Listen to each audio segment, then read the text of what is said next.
I guess just give us your analysis of the defense going into the. Yeah, well, you know, spring ball to me is always about player development and developing your players. What I've always done is feel like you need to take the players you have, you rank them, and find out, you know, how can you get your best 11 players on the field, you know, relative to who's available, you know, whether through injuries or whatever. So we're going to develop players. We're going to move players around, mix and match, cross-train guys. I think that's number one. Next thing is, to me, it's about competition.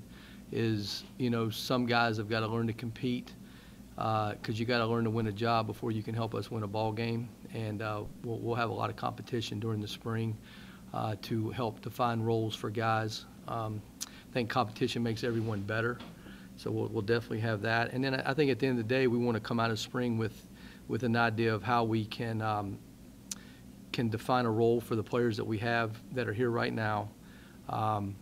You know, what their assets are, how they can help us win and achieve the goals we want to achieve, and then how do we mix in the guys that are coming in the fall with the talent that we have right now to give us the best chance to be successful. So to me, it's a process you go through each day. There's going to be learning curves, you know, for some of the new guys, but that's okay. I think it's important that you get guys out of their comfort zone because the way you perform well is to get out of your comfort zone and have to compete under pressure and do things when you're not comfortable. So we want to definitely try to do that. Does it change how you prepare through the spring and summer, knowing that there's not an earlier game? You've got Auburn as the first game of the schedule. Yeah, I think that's a positive because I think it gets the players' attention, particularly in the summer. Once you start summer conditioning, I think that when guys are out in the heat and they're pushing through conditioning, you know, they know that they have that big game, that first ball game, and it's a challenge for them. So I think that playing a quality opponent like that definitely helps you in your preparation throughout the summer. You know, I've always kind of taken spring ball as one, we want to evaluate the players that we're going to have on our roster right now, see what they can do, how we can rank them, how we can get them in position to help us win, develop them. But also, you know, college football has varying styles of offense, so you're going to see a lot of different things throughout the course of a season.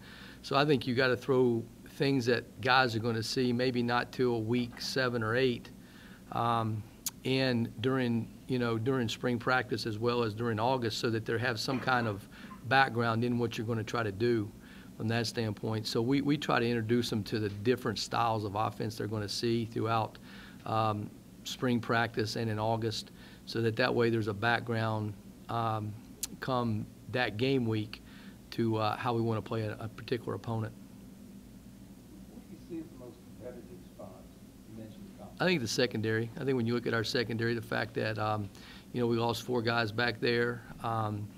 You know, we've got some guys that played for us. You know, Tremaine Washington's a guy that played last year.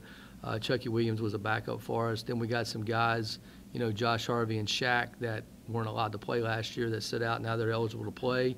And we had, you know, Sturgill moved over from offense. You know, Culver's a guy that's done a good job in the weight room.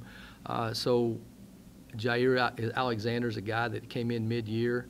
So I think there's going to be a lot of competition in the back end, you know, for jobs and competition, which will be good for everybody.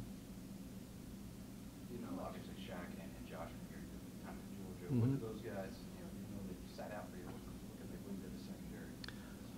Well, first of all, you know, Shaq's a guy that did play as a true freshman, so he's going to have some background in the system and know it. I think that he's a guy that can benefit from that year off from a physical standpoint. So excited to get out there and work with him. And then really Josh is the same way. You know, Josh has done a good job of gaining a lot of positive weight gain and strength in the weight room, changed his body a little bit. He's a little bit older, probably a little bit more mature. You know, he's played in the system for 2 years. So I think he's a guy that can affect the game. I think what we've got to do is find out, you know, what exactly he can do in our system with the players that we have, because at the end of the day, it's all about what combination of players give you the best chance to win and how do you fit those players in. So we'll definitely give him a chance to affect the game and affect practices to see what he can do, and go from there. Yeah, I was gonna say, because of his size, Josh, he's a guy that seems like he could use it in multiple different ways. Yeah, you can. So we're going to work on that. Anything else? Good? All right, guys. Thank you.